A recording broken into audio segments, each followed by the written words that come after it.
Dear listeners, relationships are complicated enough when two people share the same language, the same culture, the same set of unspoken rules. But what happens when none of those things are shared? When you are navigating love and connection in a place that doesn't operate by any of the maps you are given, so what does that experience reveal? Not just about that other person, but about yourself, about the assumptions that you didn't even know you were carrying. So today's guest moved to Peru in retirement and decided to write about what he found there. And it turns out this story is all about a lot more than dating.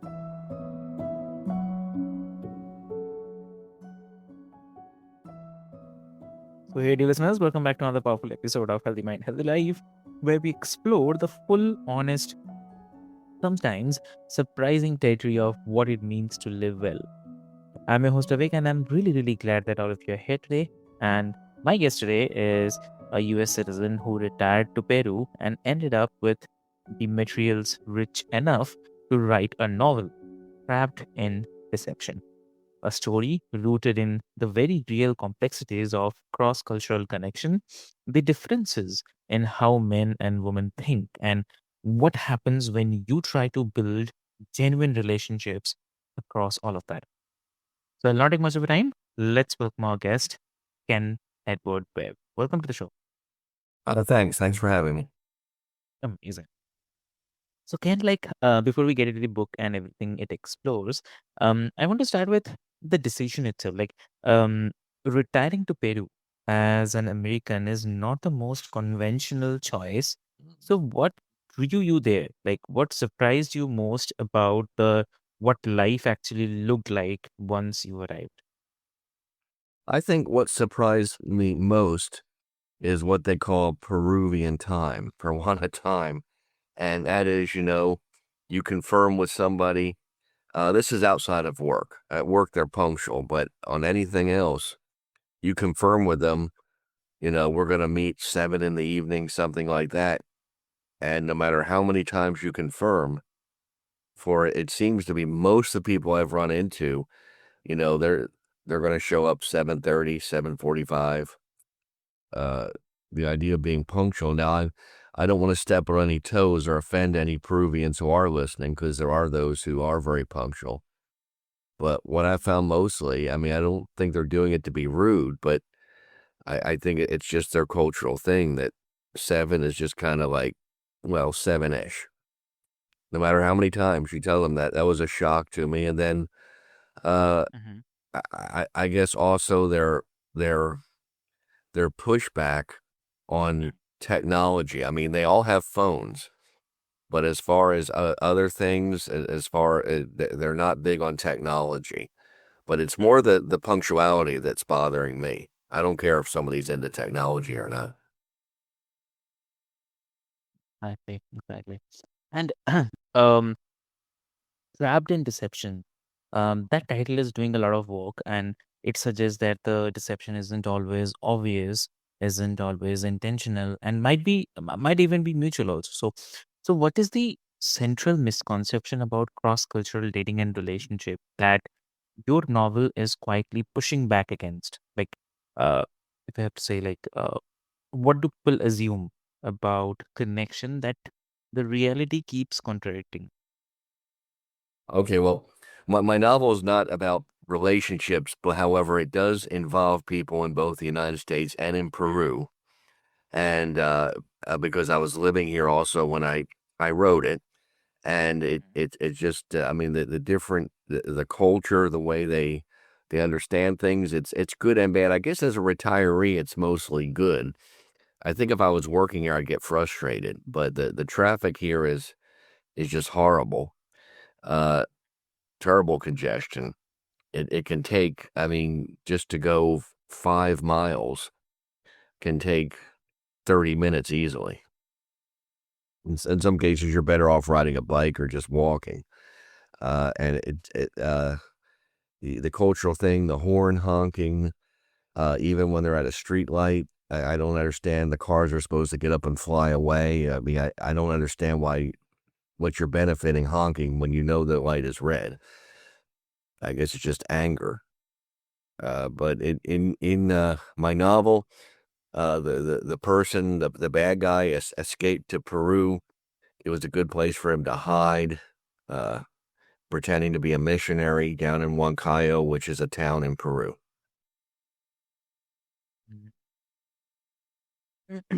Understood. So, um, and like the difference in how men and women think, which you name as essential to the story, is something most people acknowledge in the abstract, but rarely examine carefully in practice. So, what did living in Peru, observing and navigating relationships there, teach you about those differences? Oh, That in my yeah. personal life, the way the women think, every relationship I've had here with a woman, I mean, I got very angry at a woman last Saturday night. I had a date with her, and I was going to take her to the Hilton, a very expensive dinner. We'd gone on one date. She was very late. She apologized. She told me she was punctual always, so I actually expected her to be kind of on time on that date. But it happens. The second date, I came 30 minutes early, making sure she wouldn't be waiting on me, expecting her to be punctual, and she just didn't understand. I mean, I guess about 7 minutes after the planned date time, she said she was close, which here doesn't mean you're like 2 minutes away. It means you're more like 25, 30. So Hmm. she got upset with me, canceled the dinner date. I've actually never had that before where I was just left there at a nice dinner. Other cultural things. Well, it's the drama, really. I mean, I lived in Germany for a while. Uh, I had a Filipina girlfriend once, and I see with the Latinas, and I don't know if Filipinas fall under Latinas, but it's similar. It's a whole lot of drama. It's the emotion is often more important than the fact. Uh, this woman was pointing out to me, even though I was frustrated with her, that she was heading to my location, and like that justified her being very late. I had a date one time with a woman. This happened once. This will never happen again. But she was 3 hours late, and I found out she didn't leave her house for 2 hours after the date time. I don't think she did it intentionally to harm me, but she did it. I guess something else came up, and she figured I could just wait. And when somebody does that to me, what even though they probably don't mean me any harm, but to me, what they're telling me is that their time is more important than mine. Because, I mean, in the military, and I'm retired military, the higher ranking officer, you wait on them. And they're not supposed to be doing it to punish you, but essentially their time is more important than yours. Because if they have something to do, they need to take care of it, and you're just going to wait, and you're not going to complain. And I do believe the man should wait on the woman. The man should show up first. I do believe that. I believe the man should pay for the date. But I also think that there should be some respect for my time. I mean, a little bit. You don't have to pay for the date. You should say thank you. You can do some kind gestures. And I was dating a girl here once, and I mean, I had strong feelings for her, but uh, she she thought that she could change my mind. She wanted to have kids. I feel I'm too old to have kids. She kept bringing it up. Finally, I cut her off at the knees. I said, "Look, that's not going to change in 2 months, 2 years. I mean, that's it." And we broke up. She came back to me, and then that subject came up again, and I realized I just couldn't do it. Cultural things I would say are a lot of drama. Uh, I don't think that, and I don't know if this is just women in general or not. I know not to ask a woman her age. I never do that. Unless I think they're like a teenager, then, oh, hi, nice to meet you. Oh, yeah, you in ninth grade? Okay, great. But uh, I'm seeing dishonesty here, and I'm real big. I mean, I will cut off a friend. I've cut off a good friend before for lying to me. And I don't think that honesty is as important here as intent. So if you lie to me because you're doing it not to hurt my feelings, I'm and I'm not Peruvian, so I can't speak for them. But my perception as a United States citizen living here now is that that's okay. If they did it because they didn't want to hurt my feelings, that's okay. Mm, If they did it because they want to hurt me, that's not okay. I'm also getting the impression that it's perceived okay to charge me more than they would charge a local, them assuming mm, that I have more money than they do. What they are not realizing is, although my money will go farther, I want to return to the United States someday, and it's much more expensive there. So I need more money. Things are much more expensive. They also, I don't think they understand that we work very hard for our money in the United States. I had a woman from Ecuador tell me this, that they think all Americans are, the United States citizens, because I can't say Americans because people here will mhm, correct me and say they're American too. They think we're all wealthy. mhm, But I also think that when you get away from the professionals here, mm. what they call work is different than what we call work. I think that sometimes their concept of work is just being present. I've seen a lot of people in these stores and these markets that just sit in a chair and wait for somebody to come around. I don't see that in the United States. I see Mm, people hustling. I see if they're not, uh, if they're not actively selling things, they're organizing things, they're moving things. I'm seeing that their bosses won't tolerate them just sitting there and mm. doing nothing outside of on their breaks. Sure. Got it. So, um, okay, and like I have to say, your novel is fiction, but I imagine that it draws very directly from the real experience, without giving It away does. too much. Yeah, without giving away too much of the plot. Um, uh, what is the emotional truth at the center of Trapped in Deception? Like, what Well, you we heard get? me. You heard me mention about Mm, lying is very bad for me, and I'm not going to say I never lie. We've all lied, but overall, I mean, if you're at work all the time early and you're late one day, you're still at work all the time early.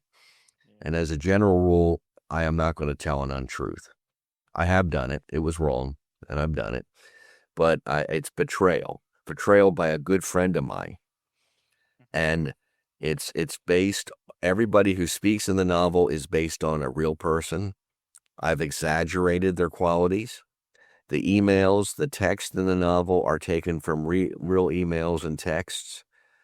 I've changed the names and the dates to protect the guilty. I've altered them minorly, very little changes.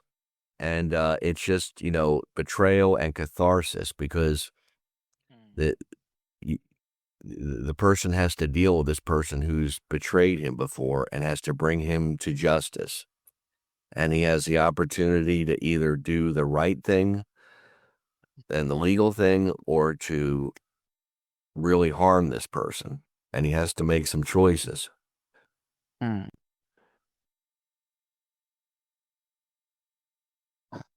Okay. So, and definitely, I mean, what I hear is that the cross-cultural relationships don't just test your presence or your communication skills, they test your self-knowledge. And they ask you constantly, like, what do I actually think, feel, and want underneath the assumptions the I arrived with? Like, and most people have never had to answer that question as directly as you did in Peru. So this is generally a rich place to write from.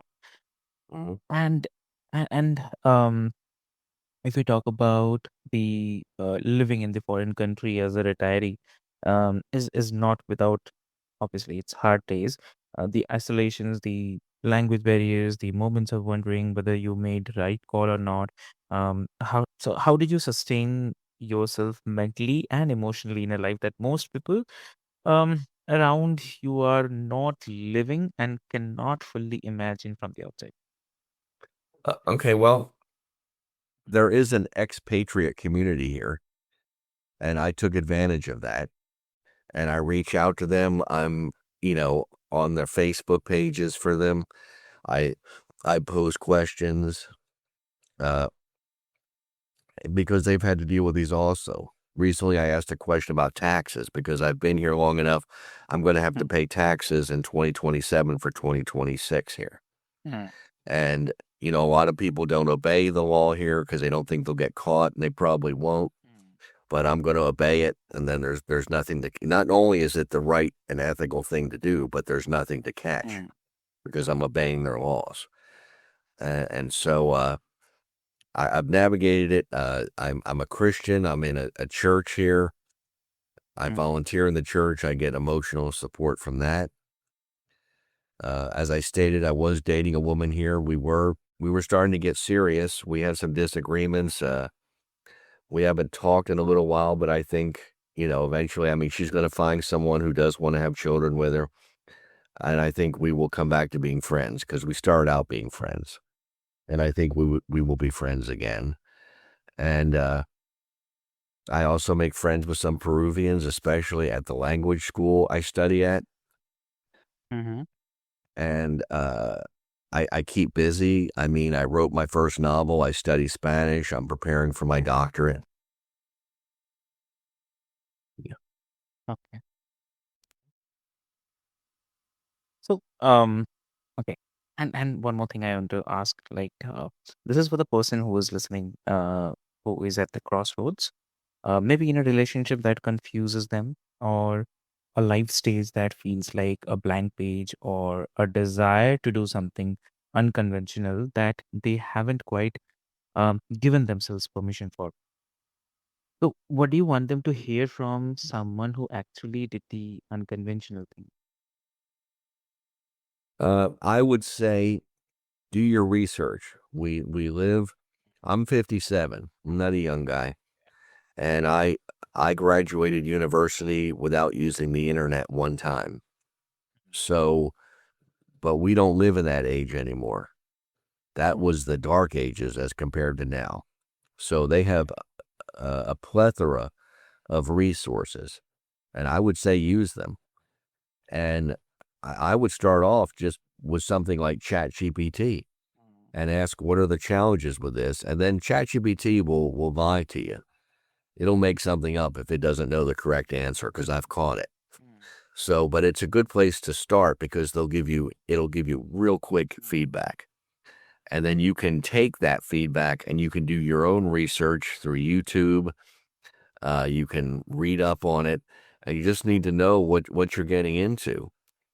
Uh, you get some people when I was in England or Germany, it was like a lot of people just went Dutch. They go on a date and they're like, well, you pay half or most or some of it and I'll pay the other half. That doesn't work here. mm. The man's paying, especially in the beginning. Yeah.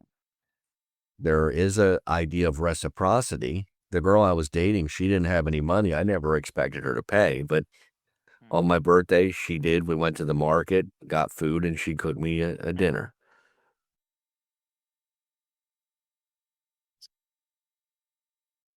So, and also can, like, for the listeners who want to find Trapped in Deception and follow your story, where can they get hold of the book and connect with you? Okay.